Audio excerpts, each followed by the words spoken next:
कोलकाता की तंग गलियों और पुरानी हवेलियों के बीच छुपी एक डरावनी दास्तान वर्षों से लोगों के दिलों में खौफ पैदा करती रही है। इस कहानी का हर किरदार एक पहेली है, हर मोड़ एक रहस्य है और हर आवाज एक भयानक चीख। लेकिन यह कहानी केवल कोलकाता की गलियों में ही नहीं, बल्कि बांग्लादेश की एक दूरस्थ बस्ती में जन्मी थी।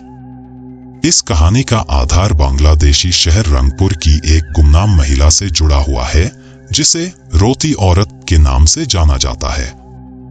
रंगपुर बांग्लादेश का एक छोटा सा शहर, जहां हर शाम एक खौफनाक सन्नाटा पसरा रहता था।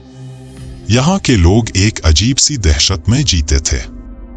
वे कहते थे कि हर रात जब घड़ी की सुइयां 12 के आंकड़े पर मिलती थीं, तो एक औरत की रूह किसी न किसी का शिकार करने निकलती थी। कोई उसे देख नहीं सकता था, पर उसकी करुण चीखें हर गली और हर मकान की दीवारों को चीरते हुए सुनाई देती थी। कहते हैं कि वो औरत अपनी खोई हुई संतान के लिए रोती थी, जिसे किसी ने उससे छीन लिया था। वहीं रंगपुर के एक छोटे से गांव में एक परिवार रहता था। यह परिवार 3 लोगों का था, मुख्तार, उसकी पत्नी सायरा और उनका छोटा बेटा राशिद।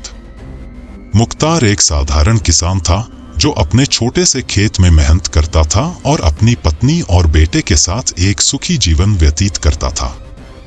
लेकिन इस परिवार की खुशियां बहुत दिनों तक नहीं टिक पाईं। एक रात जब सायरा अपने बेटे राशिद को सुलाने की कोशिश कर रही थी, तभी अचानक राशिद ने एक अजीब सी बात कही। अम्मी, वो औरत कौन है जो हर रात रोती है? राशिद ने मासूमियत से पूछा। सायरा ने एक सिहरन महसूस की और उसने तुरंत राशिद को अपने सीने से लगा लिया।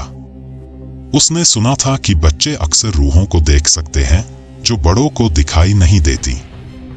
लेकिन सायरा ने अपने बेटे को कुछ नहीं बताया और उसे सुलाने की कोशिश की। राशिद की इस बात के बाद सायरा के मन में एक अजीब सा डर बैठ गया। उसे रातें भयानक लगने लगीं। हर रोज जब रात होती, सायरा को लगता कि कोई उनके घर के पास से गुजर रहा है। और फिर एक रात सायरा ने वही आवाज सुनी, एक औरत की धीमी धीमी सिसकियां।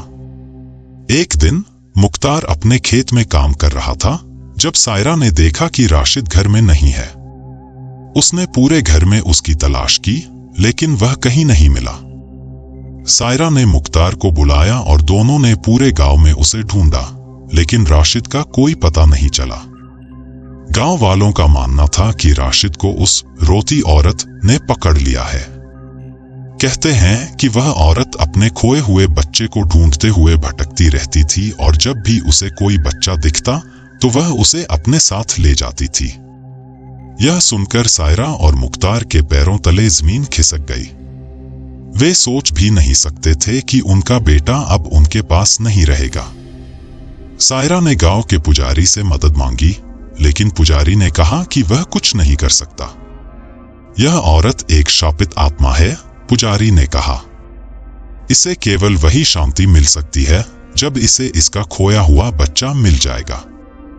राशिद के गायब होने के कुछ हफ्तों बाद सायरा को एक अजीब सपना आया। उसने देखा कि राशिद एक बड़ी हवेली में कैद है और उसे बचाने के लिए कोई रास्ता ढूंढना होगा। उस सपने में हवेली के दरवाजे पर लिखा था, कोलकाता। सायरा ने इस सपने को एक संकेत माना और मुख्तार से कोलकाता जाने की जिद की। मुख्तार को पहले तो यह विचार अजीब लगा, लेकिन अपने बेटे की उम्मीद में वे दोनों कोलकाता जाने के लिए तैयार हो गए। कोलकाता पहुंचकर सायरा और मुख्तार ने उस हवेली की तलाश शुरू की। शहर में चारों ओर बड़े बड़े मकान थे, लेकिन वह हवेली नहीं मिल रही थी। लेकिन एक रात जब सायरा अपने होटल के कमरे में अकेली थी, उसने फिर से वही सपना देखा। इस बार सपना और भी स्पष्ट था। उसने देखा कि हवेली नदी के किनारे स्थित थी।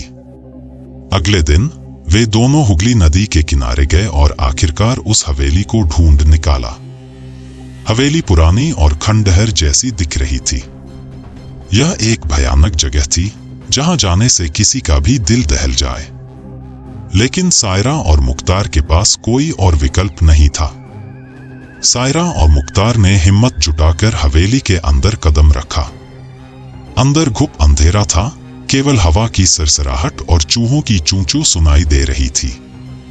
हवेली के अंदर की दीवारें धूल से सनी हुई थीं, जैसे वहां सालों से कोई नहीं आया हो। दोनों ने टॉर्च जलाकर जगह-जगह देखा, लेकिन वहां कुछ भी नहीं था। फिर अचानक हवेली के अंदर एक दरवाजा दिखा जो बहुत ही अजीब सा था।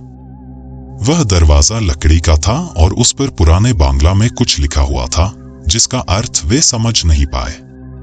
जैसे ही उन्होंने उस दरवाजे को खोला, वहां से ठंडी हवा का एक झोंका आया और दरवाजा खुद ब खुद खुल गया।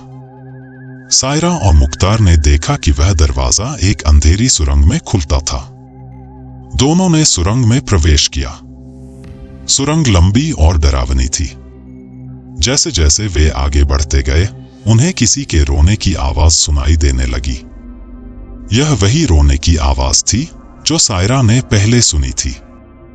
सुरंग के अंत में उन्होंने देखा कि एक औरत एक छोटे से बच्चे के शव के पास बैठी थी और उसे गले लगाकर रो रही थी। वह औरत बहुत ही पतली और कंकाल जैसी दिख रही थी और उसकी आंखों से खून की बूंदें टपक रही थी। सायरा और मुख्तार ने देखा कि वह औरत राशिद के शव के पास बैठी थी। सायरा का दिल टूट गया। वह अपने बेटे को बचाने में नाकाम रही थी। लेकिन तभी उस औरत ने अपना चेहरा उठाया और बोली, तुम्हारा बेटा अब मेरा है। सायरा ने कांपते हुए पूछा, तुम कौन हो और हमारे बेटे के साथ क्या कर रही हो? उस औरत ने जवाब दिया, मैं वही हूं जो सदियों से अपने खोए हुए बच्चे को ढूंढ रही हूं। मैं एक समय पर एक इंसान थी, लेकिन अब मैं एक शापित आत्मा हूं। मेरा नाम फरजाना था और मैं इस हवेली की मालकिन थी। मैंने अपने बेटे को खो दिया था और उसकी तलाश में मैं पागल हो गई। जब मैंने उसे नहीं पाया तो मैंने अपनी जान दे दी। लेकिन मेरी आत्मा यहां फंस गई और मैं हर रात रोती हूं, अपने बच्चे को ढूंढती हूं। अब यह बच्चा मेरा है। सायरा ने चिल्लाते हुए कहा, नहीं, यह मेरा बेटा है। तुम उसे मुझसे नहीं छीन सकती। लेकिन फरजाना ने एक भयानक हंसी के साथ कहा, यह मेरा बदला है। जैसे मैंने अपने बेटे को खोया, वैसे ही अब तुम भी अपने बेटे को खोओगी। सायरा ने अपने बेटे को बचाने की आखिरी कोशिश की, लेकिन जैसे ही उसने राशिद को छूने की कोशिश की, वह धुएं में बदल गया और फरजाना के साथ गायब हो गया। सायरा और मुख्तार खाली हाथ, टूटी हुई आत्मा के साथ कोलकाता से लौटे। वे कभी अपने बेटे को वापस नहीं पा सके और यह दर्द उनके जीवन भर उनके साथ रहा। लेकिन इस कहानी का अंत यही नहीं होता। राशिद का शरीर कभी नहीं मिला। लेकिन कोलकाता में एक नई कहानी शुरू हुई, एक औरत के रोने की आवाजें जो अब हर रात सुनाई देने लगी। और जो कोई भी इस आवाज को सुनता, वह एक दिन गायब हो जाता। धीरे धीरे यह दास्तान कोलकाता के नए डरावने किस्सों में बदल गई। सायरा और मुख्तार के लौटने के बाद रंगपुर और कोलकाता के लोग समझ गए थे कि रोती औरत का शाप कभी नहीं टूटेगा। यह कहानी उस रात के अंधेरे में खो गई, लेकिन उसका खौफ कभी खत्म नहीं हुआ। और अब उस हवेली में जो भी जाता है, वह कभी वापस नहीं आता। इस कहानी का अंत बहुत ही भयानक है। सायरा और मुख्तार के मरने के बाद उनकी आत्माएं भी उसी शापित चक्र में फंस गईं। अब वे भी रात में अपने खोए हुए बेटे को ढूंढते हैं, और जो कोई भी इस भयानक चक्र में फंसता है, उसकी आत्मा भी कभी शांति नहीं पाती। कहते हैं, जो भी इस कहानी को सुनता है, वह रात में सोते समय उस औरत की चीखें सुन सकता है। और अगर आप भी यह कहानी सुन रहे हैं, तो ध्यान से सुनिए, कहीं आप भी उस शापित आत्मा का अगला शिकार न बन जाएं।